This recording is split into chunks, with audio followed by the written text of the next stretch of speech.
రూపాయి అవినీతి లేకుండా రైతులకు పట్టాదారు పాస్ పుస్తకాలు అందజేయడమే తన కోరికని సీఎం చంద్రబాబు అన్నారు. బాపట్ల జిల్లా సూరేపల్లిలో మీ భూమి మీ హక్కులో భాగంగా రాజముద్రతో కూడిన పాస్ పుస్తకాలను లబ్ధిదారులకు పంపిణీ చేశారు.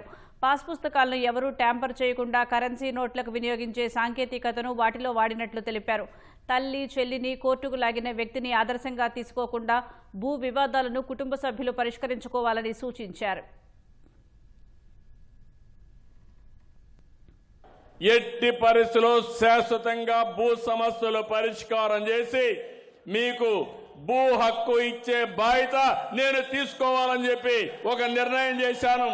2027 మార్చి నాటికి ఈ ఫైనాన్షియల్ ఇయర్లో 1,12,00,000 పట్టాదారు పాస్ పుస్తకాలు పగడ్బందీగా మీకు ఇచ్చే బాధ్యత ఈ ప్రభుత్వం తీసుకుంటున్నాం. మీకు ఇచ్చే పాస్ బుక్ ఎవరు తారుమారు చెయ్యలేరు. ఈరోజు మన దగ్గర డబ్బులుంది, కరెన్సీ ఉంది.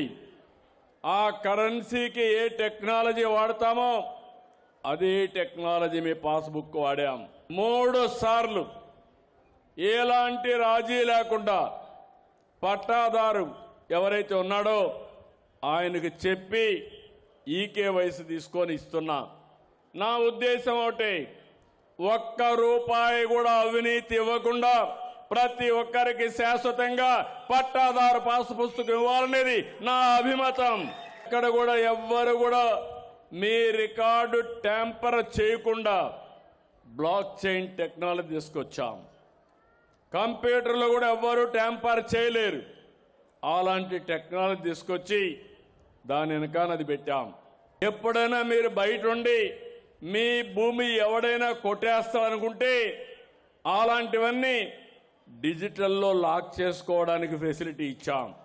భూమి మీది ప్రైవేట్ ఆర్మీని పెట్టుకొని ఆనాటి పాలకుల యొక్క మనుషులు పెట్టుకొని మీ జుట్టు వాళ్ళ చేతల్లో పెట్టుకొని బెదిరించాలని ప్రయత్నం చేశారు. నేను వస్తానే ఒకటే చెప్పాను, ఏదైతే ల్యాండ్ సీలింగ్ యాక్ట్ని నేను ముఖ్యమంత్రి అయిన వెంటనే రద్దు చేశామంటే అది మాకు మీ మీద ఉండే అభిమానం అని చెప్పి కూడా నేను మీకు తెలియజేస్తున్నా. రెవెన్యూ డిపార్ట్మెంట్కి ఒకటే ఆదేశాలు ఇస్తున్నా, ఏ రైతు కూడా మీ దగ్గర రావాల్సిన అవసరం లేదు. ఒకసారి ఆస్తి అమ్మితే పట్టాదారు పాస్ పుస్తకం అతనికి వెళ్ళాలి. మీ చుట్టూ తిరగాల్సిన అవసరం లేదు. ఎక్కడికక్కడ పట్టుదల వద్దు. బాగుపడే ఆలోచనలు చేద్దాం. అందుకే అందరినీ కోరుతున్నాను, ఎట్టి పరిస్థితుల్లో భూ వివాదాలకు స్వస్తి పలకదాం. నేను చేయాల్సింది నేను చేస్తా, మీరు సహకరించవలసింది సహకరిస్తే శాశ్వత పరిష్కారం చేస్తామని చెప్పి కూడా నేను మీకు తెలియజేస్తున్నా.